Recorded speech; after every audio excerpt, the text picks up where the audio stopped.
ఈ భూమండలంపై అత్యంత బరువైనటువంటి ప్రాణి పేరు బ్లూ వేల్. ఇది మహాసముద్రాలలో ఉంటుంది. దీని యొక్క పొడవు 30 మీటర్లు, అంటే 98 ఫీట్లు. సగటు మనిషి 6 ఫీట్లు అనుకుంటే 16 వ్యక్తుల్ని కలిపితే అంత పొడవు ఒక బ్లూ వేల్ ఉంటుంది. మరి బ్లూ వేల్ యొక్క బరువు ఎంతో తెలుసా? 170 టన్నులు, అంటే 1,70,000 కిలోల బరువు బ్లూ వేల్ కలిగి ఉంటుంది. దీని యొక్క నాలుక ఎంత ఉంటుందో తెలుసా? ఆఫ్రికాలోని ఏనుగు అంత దీని నాలుక ఉంటుంది. దీని గుండె ఎంత ఉంటుందో తెలుసా? గోల్ఫ్ కార్ అంత సైజులో దీని గుండె ఉంటుంది. మరి అంత పరిమాణంలో ఉన్నటువంటి ఆ బ్లూ వేల్ కూడా ఉత్కృష్టమైనటువంటి జీవి అని దైవం చెప్పలేదు. మరి ఆ జీవి శ్వాసని పీల్చుకోవాలంటే బయటికి రావాల్సిందే. శ్వాసని పీల్చుకోకుండా 35 నిమిషాలు అది ఉండగలుగుతుంది.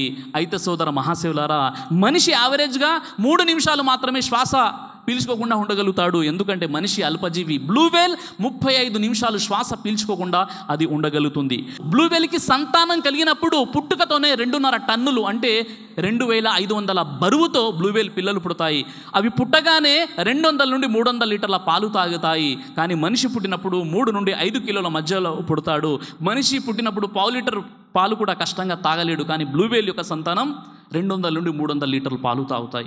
మరో ప్రత్యేకత ఏమిటంటే ఈ బ్లూ వేల్ జీవి 90 రోజుల పాటు నిద్రించకుండా ఉండగలుగుతుంది. ఈ అల్పజీవి మానవుడు 9 రోజులు కూడా నిద్ర లేకుండా ఉండలేడు. అలాంటి జీవులను ఎందుకు పుట్టించాడయ్యా?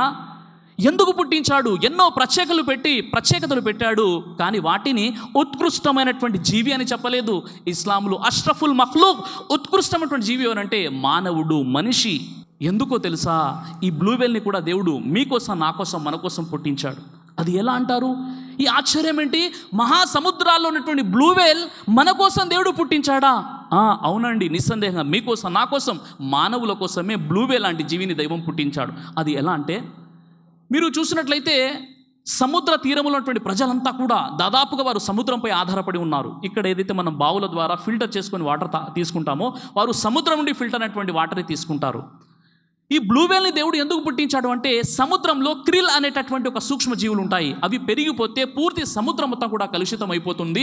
సముద్రంలో నీరు ఉపయోగించడానికి కూడా వీలుగా ఉండదు.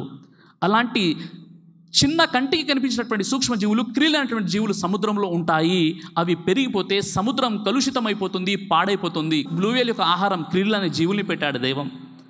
ప్రతిరోజు కూడా అది 8 టన్నులు, అంటే 8,000 కిలోల క్రిల్ అనే జీవుల్ని తింటుంది. ఎప్పుడైతే అది నీటిని పీల్చుకుంటుందో తన యొక్క కడుపులో ఒక ప్రత్యేకమైనటువంటి జాలి, ఫిల్టర్ ఉంటుంది. ఎప్పుడైతే అది నీటిని పీల్చుకోగానే ఆ జాలిలో అది ఆహారంగా ఫిల్టర్ అయిపోయి ఆహారంగా మారి నీటిని అది బయటికి వదులుతుంది. ఈ విధంగా సముద్రాన్ని పరిశుభ్రంగా పెట్టడానికి దైవం బ్లూ వేల్ లాంటి జీవిని సృష్టించాడు సోదరులారా, సమస్తాన్ని కూడా. అందుకే ప్రవక్త మహనీయ రసూలుల్లాహ్ సల్లల్లాహు అలైహి వసల్లం ఏమన్నారంటే, ఈ భూమండలంపై ఉన్నటువంటి సమస్తాన్ని కూడా దైవం మనిషి కోసం సృష్టించాడు, మనిషిని తన ఆరాధన కోసం సృష్టించాడని దైవ ప్రవక్త ముహమ్మద్ సల్లల్లాహు అలైహి వసల్లం వారు తెలియజేశారు.